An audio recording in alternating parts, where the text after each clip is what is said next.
So this is chapter 6 in the book of Zimmerman, Schmidt, and Jane on the architecting the digital transformation. So chapter 6 is the digital transformation of public administration by Vaclav Repa, who may be Eastern European. We will get to that in a later. But yeah, so we'll talk about the digital transformation of public administration. So as an outline for this report, we'll talk about a brief context and a background. We'll talk about process-driven management. Third, we'll talk about the nature of the business that is public administration. We'll put together the concepts of process-driven management and the and public administration. And lastly, we'll give a brief summary and the conclusion from the paper, and we'll open the floor for some questions. Okay, so for some context and background, so I think for the last four reports, we've been defining the term digital transformation very well enough. So at this time, I would like to jump to the other part of the title, that is public administration. So what is public administration? So when we talk about public administration, it's simply the implementation of government policy. So if you have laws or policies from, say, for example, let's give it a close to heart example. The Any IATF resolution that we hear in the news, the implementation of that is public administration. So a more lengthy definition is planning, organizing, directing, coordinating, and controlling of basically government operations. So how the government operates.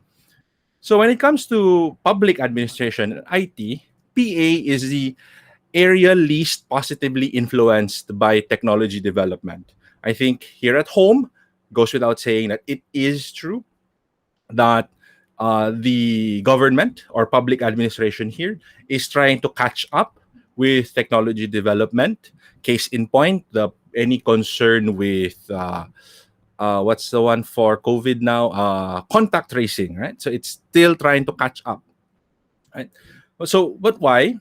It's rooted in its complicated nature. So when we compare, it's rooted in its complicated nature and with compared to other areas of human activity. So um, when we think of other businesses, it's easy to see who our clients are. So for example, if you're retail, we know that our clients are the end consumers or perhaps maybe our suppliers. But in terms of public administration, clients per se need a little bit needs levels of abstraction, which we'll get to that in a bit. So when we talk about process-driven management now, so IT and business development is that where IT is a fundamental factor in the development of business. It has greatly influenced the way we do business. And then that's why we change the way we live our lives because of technology. And how do we exploit technology? It's basically, again, changing business practices or business processes. So what does it imply? It implies that we should know our business processes. If we're in a company, we should know how we deliver value to our customers or consumers. And we center our organization on processes rather than structure. So we'll get to that a bit later. So how do we put together the concept of public administration and process-driven management? So let's put them together. So we know that the premise is that the transformation of business processes is the only way to exploit technology. What if I don't want to change? Basically, it's just a waste of money. It's a waste of time. It's a waste of energy. It's going to be little to no benefit realized, and we cannot justify the costs. If we continue to operate the way we operate while putting in new technologies, it's just going to be a waste. The example I'm thinking here is let's have another PA example close to my heart. That's the coming elections next year. before 2010, elections were manual. What if that process is still the way we do automated elections? We're going to write down ballots at the same time. We're going to feed it to a machine. How can that a machine read that? So you have to change the way we do things and the way also we prepare. So before they had to prepare blank ballots. Now they have to put in all the names for us to simply shade. Yes, we shade the ballots. So what does that mean for PA? So the notion of e-government is really more of the government part in e-government rather than the E, right? So we'll dive deeper into process-driven management at this point. So the process-driven management of organization can be illustrated using this uh, this diagram, right? So let's go through the diagram slowly, right? So we know that the white here, the one in the leftmost is our organization, and the one in the gray area, if you can still see gray, is the environment, our socio-economic system. So we know that our business is has a primary function which tries to achieve a goal that's outside of the organization, right? Um, Say, for example, let's go with the voting example earlier. So we want people to vote. So our goal is to have people to vote. We have the primary function of that PCOS machine. That's what it's called, right? And in order to deliver that goal, and that it's through that primary function, we have business processes. So the primary function originates from the business processes. And similarly, we have information systems, meaning the PCOS machine, the way we report unofficially the tally, and the organization that supports it, the COMELEC itself, and all the other attached agencies to it, provide a secondary function in order to achieve that business process, in order for us to do a primary function and achieve a goal. Next is that we have information technologies that provide infrastructural systems that represent a tertiary function. So IT, information technologies, also trigger changes to the business processes. So this double role of IT characterizes the essence or the main purpose of process-driven management.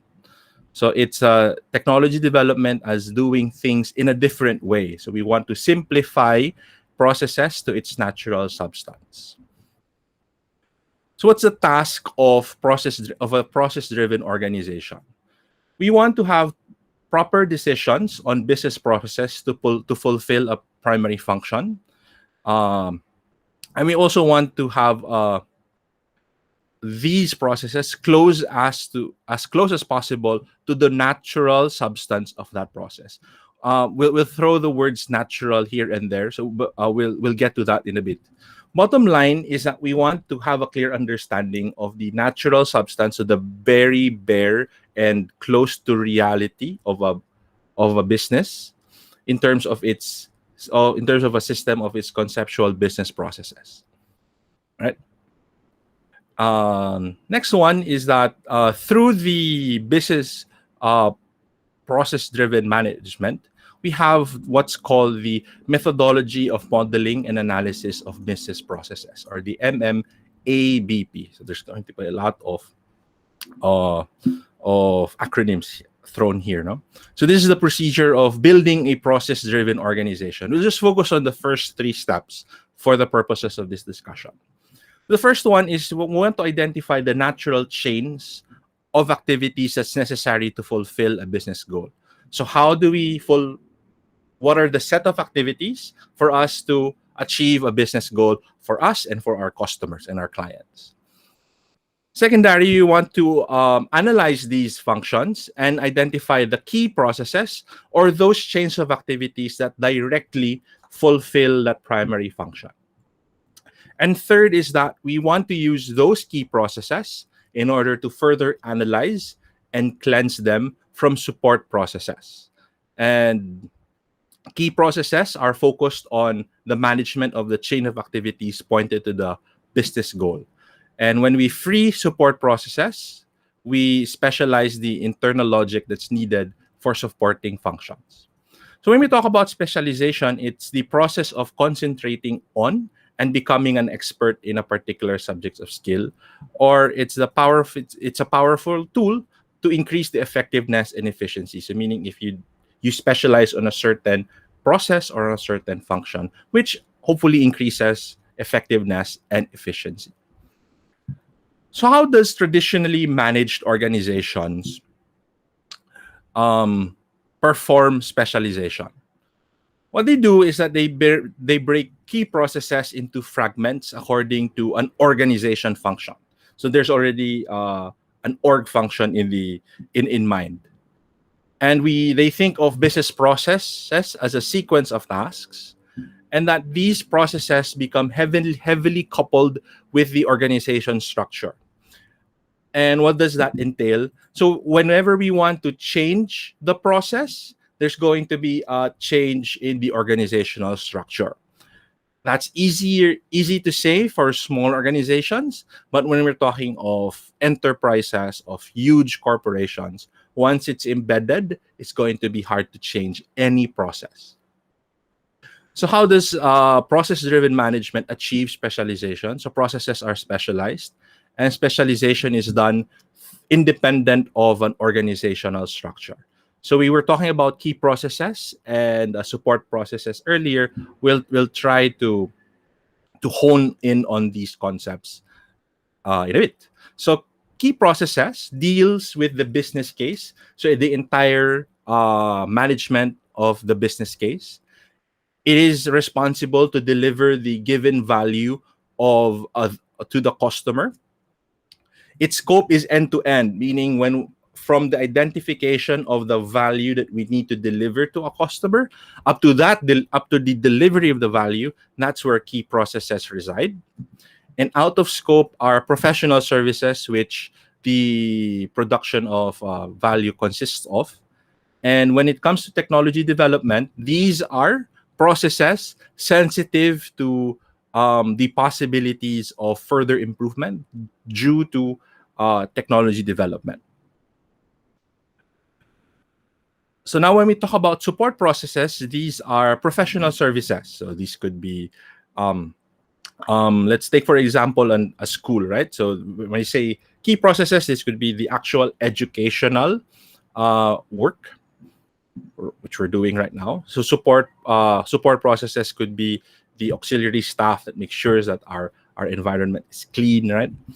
And these are triggered via requests or other processes and is responsible to deliver services in which it specializes in. So not to discount them, but these are not closely tied to the overall performance of the organization. Again, they just support the key processes that we've identified, and that these are focused on the quality of services and more on standardization, which allows it to be outsourced. So when processes are standard, it's easier to outsource them, right?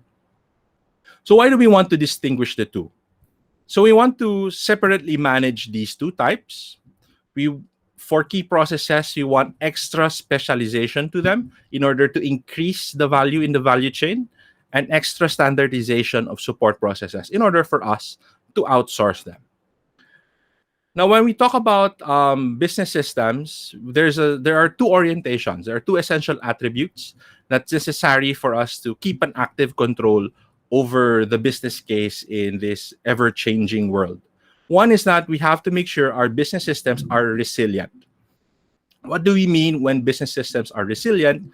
They have the ability to react to any relevant change, such as any change in the preference of the client, and also the change brought about by new technologies.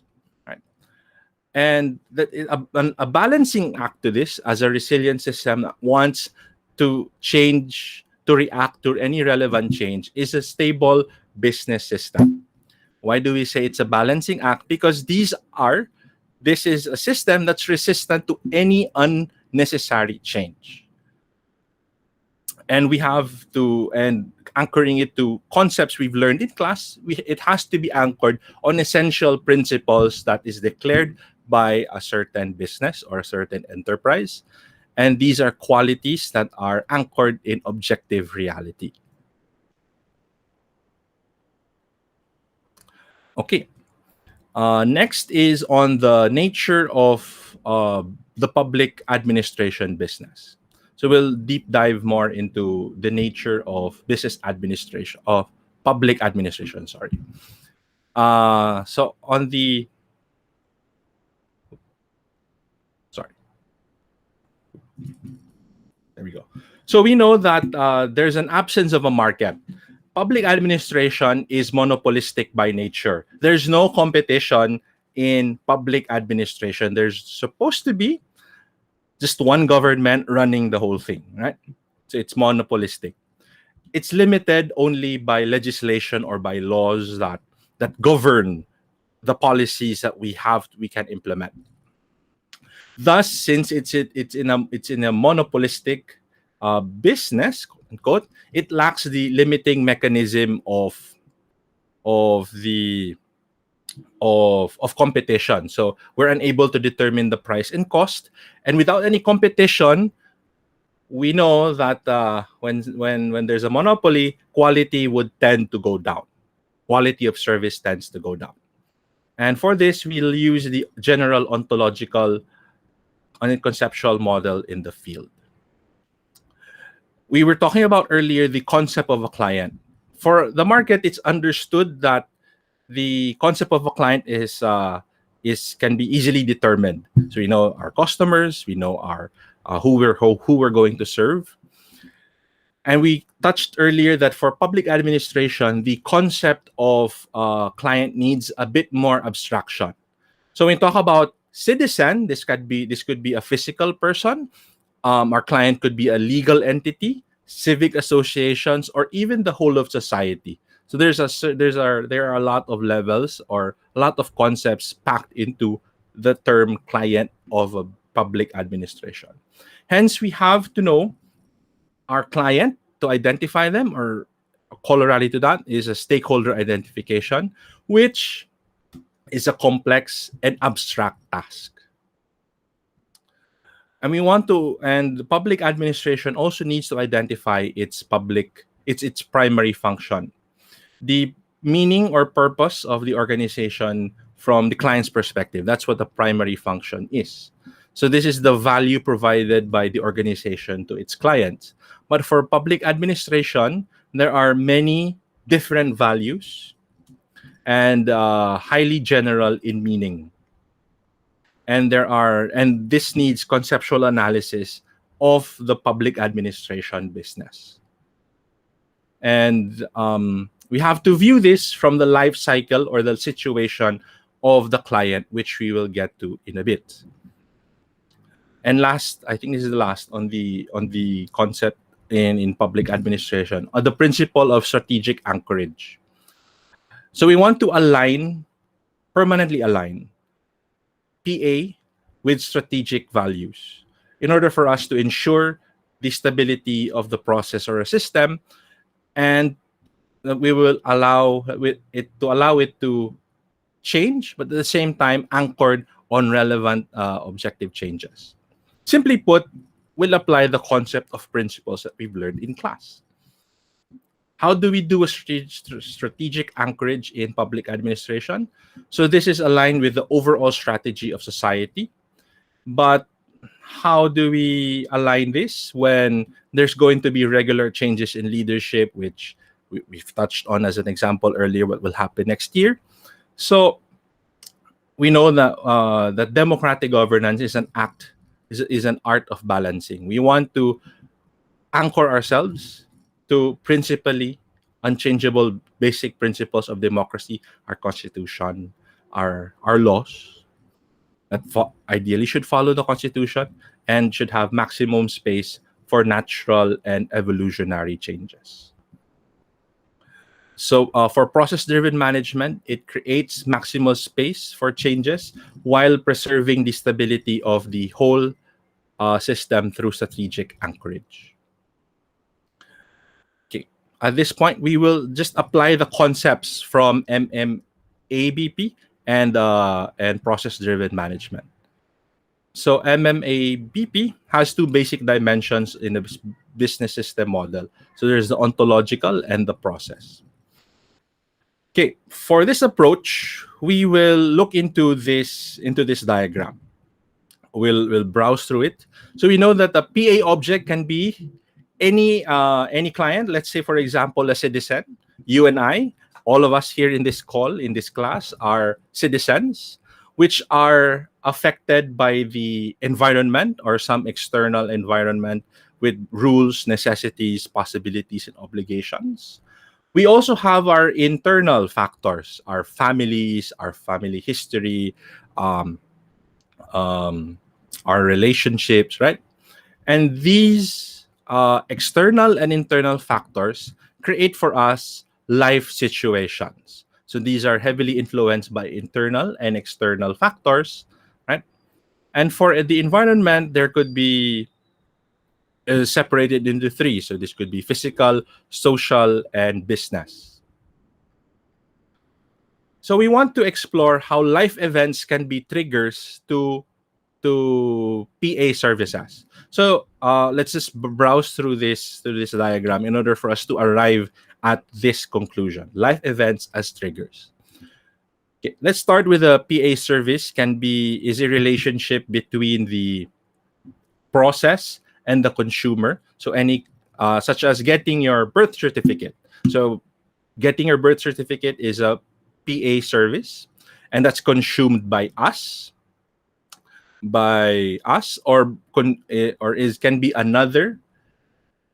So this could be us, a PA client, and as a or consumed by another process, and that services are an aggregate of other implemented PA services. Now, now we go with the right of the diagram is that a client can be any PA object. So it's a special PA object, which is important to this context because life cycle is understood in the methodology as a basic source and reason for PA services. So we know that we're a client, and as clients have our own life situations. So such as what's a life situation here? We're taking masters. For some reason we need a birth certificate in order for us to apply for our masters. And that could be related to a life event. Perhaps we've reached a certain age that we have to take masters. We want to take masters, right? So we know. So from this, we see that a life event is the trigger to any PA service, to a PA service. So MMABP uses the analysis of life events in order for us to derive PA objects life cycles, and this is also a tool that we can objectively that's needed in PA services. So we'll just so this is just a sample of a life cycle of a citizen. So we are hopefully here in the employed or in this stage of our lives. And note that since this is a citizen, it could start at any point when we become citizens, or it can end at any point, which would just be the end of our citizenship. This model shows the ontology model. Just to browse through this, is that a citizen, so since we were talking about abstractions earlier, a citizen can have multiple phases, which we touched on earlier: a child, a pupil, unemployed, and senior. And a citizen could have also different roles, such as a student. So a student we can be secondary school student, a bachelor degree student, a master's degree student, a doctoral degree student, and other phases in between, right? So this is not yet the entire model, but this is just a part of it, and just see how complex it is. And when we zoom into the life cycle of a student, we see that there are also different different phases and different causalities, which are the lines pointing to each box, right? So what does this life cycle tell us? It tells us that these life cycles can be mutually independent, and these can be valid simultaneously for the same citizen. So we could be a student and at the same time a citizen at the same time. And that as a citizen can be an aggregate to several citizen roles. So what are some key insights that we could get from the models that we've seen? So from these models, we can derive what are the objectively needed PA services through life events. So life events are the starting event for any corresponding public administration process, PA process. And we could create a general PA process list in relation to these live situations. So a catalog, a list of general PA processes. And from this, we can actually individualize to individualize these general processes in terms of life events. And we go to the summary and conclusion. I hinted earlier that the author of this chapter could be Eastern European, because which was revealed towards the end of the paper, was that the whole work presented in the paper and hopefully through this report was from the 15 years experience of applying process driven management in the public administration of the Czech Republic, and these were realized in 7 long-term projects. We know that when we look into other public administration or other governments, the author says that it says that process modeling in public administration is widely popular, but it's hinged more on just capturing processes, documenting them in BPMN diagrams, UML diagrams, or any other diagrams that could document it, but not really into process reengineering. These are, again, which was the problem earlier, highly coupled with the hierarchical organization. So when we talk about process-driven management in PA, we want to, through process-driven management, we could maximize specialization. So when we talk about key processes and support processes earlier, so when we specialize support processes, we can actually outsource them, in contrast with the hierarchical model of the public administration. So when we outsource it, when we outsource the support processes, we're able to actually increase the quality because it opens up PA to a wider market. So since there's going to be competition in order to provide those support processes, hopefully it could drive down the cost. We could even identify the cost and even improve the quality of service. The use and analysis of live events can help us, as I mentioned earlier, create a general purpose definition of needed PA services in relation to live events. And this could be a standard list of PA services that could be used for services provider and IT support, which, as I mentioned earlier, opens up the market for e-government solutions, driving down the cost and hopefully increasing the quality of service. What are some risks involved in process-driven management in public administration? When these digital transformation efforts are solely managed through the technical side of things. Simply put, applying technology to the current PA agendas. And this further locks in the current processes that we want to improve, and thereby blocks any possibility of changes in process-driven management. I'd like to end on hopefully, well, perhaps not on a really high note, but we were talking, it's very ideal that pure process-driven management can help us identify life events and could help us identify PA services and further improve them, right? But what's not yet mentioned throughout this report is the essential ingredients. We know that PA does not live in a vacuum. So we were touching on this earlier, is that PA is heavily coupled with the need for legislative changes or policy changes. And these changes need strong political will in order for us to drive our dreams for a better public administration, for a better close to home, better digital transformation here in the public administration of the Philippines. Just to bring it home and closer to home for us. At this point, I would end the presentation, and if there are any questions, yes, please feel free to ask.